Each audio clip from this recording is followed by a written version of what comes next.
Beleza. O Sorriso fez uma pergunta, ele falou com relação à psilocibina. Ele falou de viagem, mas só não vamos juntar essas duas coisas. Teria, por exemplo, uma ayahuasca, por exemplo, a própria psilocibina, elas poderia ter um papel para te ajudar a equilibrar esses elementos desregulados aí de terra, ar, fogo e água? Olha, de uma maneira geral, os psicodélicos ou todos os enteógenos, todas as substâncias que auxiliam a expandir a consciência, elas vão fazer esse papel de equilíbrio, não necessariamente um com o outro.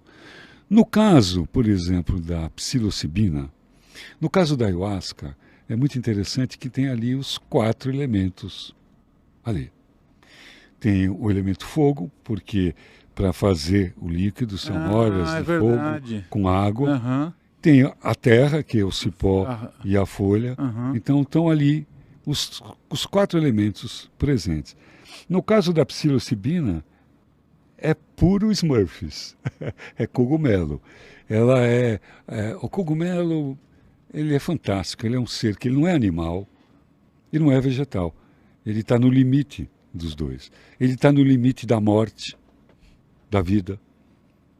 As coisas só se transformam se elas apodrecem, se elas mofam, que são os fungos. Então, os fungos, eles têm um papel muito diferente na humanidade. E ali eles são guardados pelos elementais, que são os gnomos, os homúnculos mesmo. Então, tem muito a ver com essa coisa da integração com a terra, a experiência com a psilocibina. Com o chão, com a terra, com o sagrado da terra. A ayahuasca também, né? A ayahuasca tem a capacidade de sacralizar tudo. Né?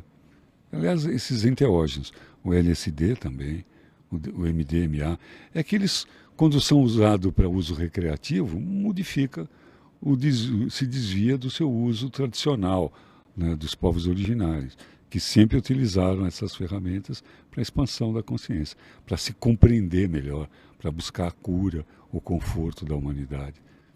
E por isso são chamados de plantas, ou aliados, plantas aliadas, ou plantas mestras.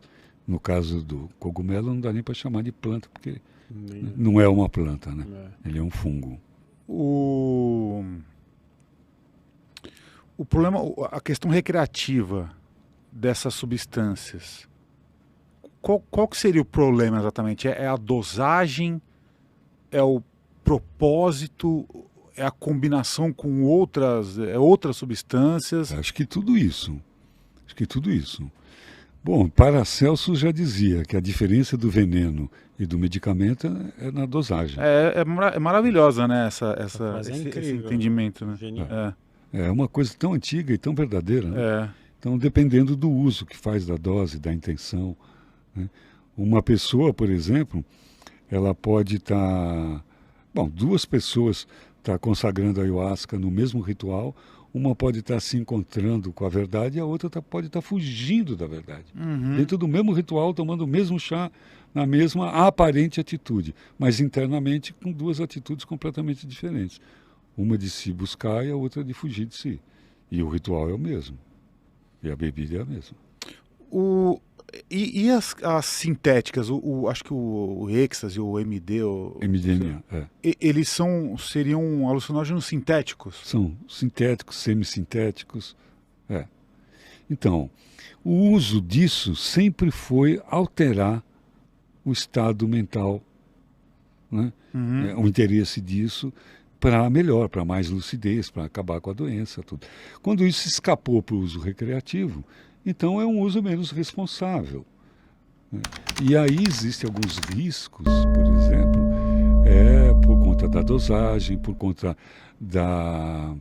das impurezas que tem. Por exemplo, se a pessoa não viveu nos anos 60, ela não conhece ácido lisérgico.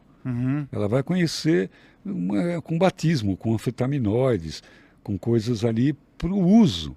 Ninguém vai querer ir para uma rave e ficar alucinando, vendo cores, quer dançar, quer se mexer.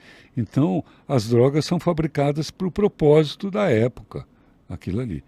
Então, os alucinógenos puros, só em pesquisa hoje se consegue, o LSD puro, que é semissintético também, a partir de um fungo também. A partir de um fungo. O que significa semissintético? Que ele, ele foi feito a partir de um fungo.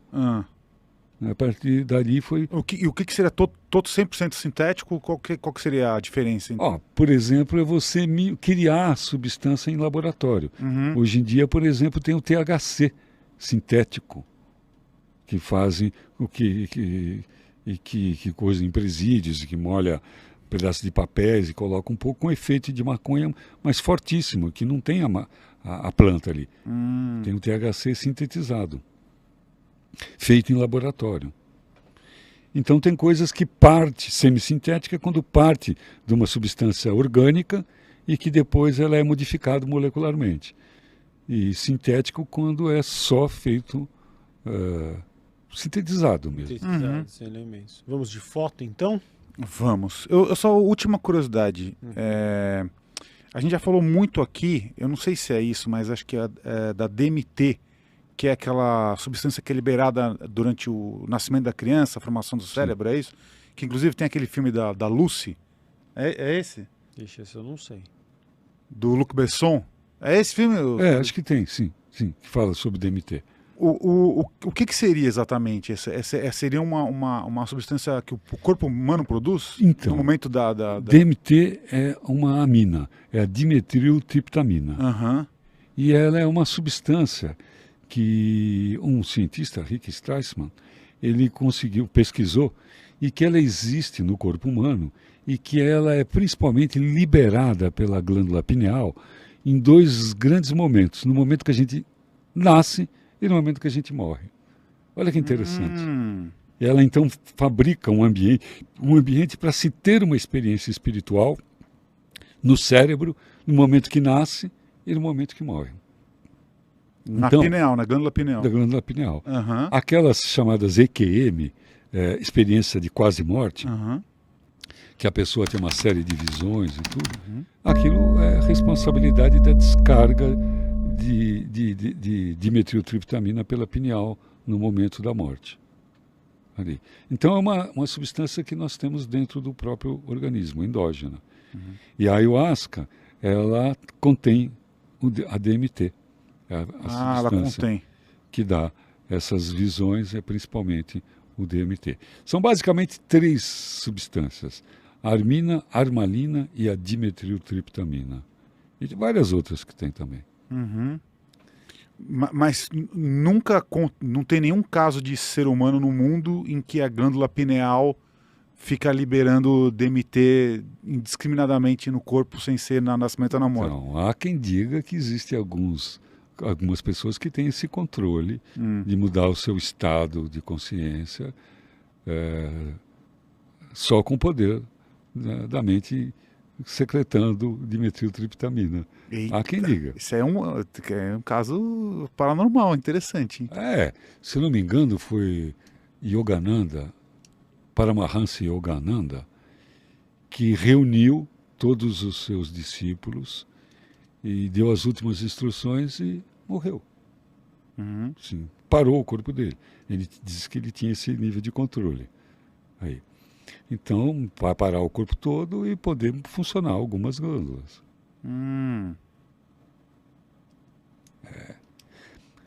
Porque existiram gente muito sabida aqui entre nós aqui. Gente que tinha uma manha. A maioria somos crianças, mas já chegaram alguns tiozões aqui, sabendo de muita coisa. E muito provavelmente vindo de outros lugares, de outros planetas. Experimentar aqui, partilhar as coisas que já sabiam.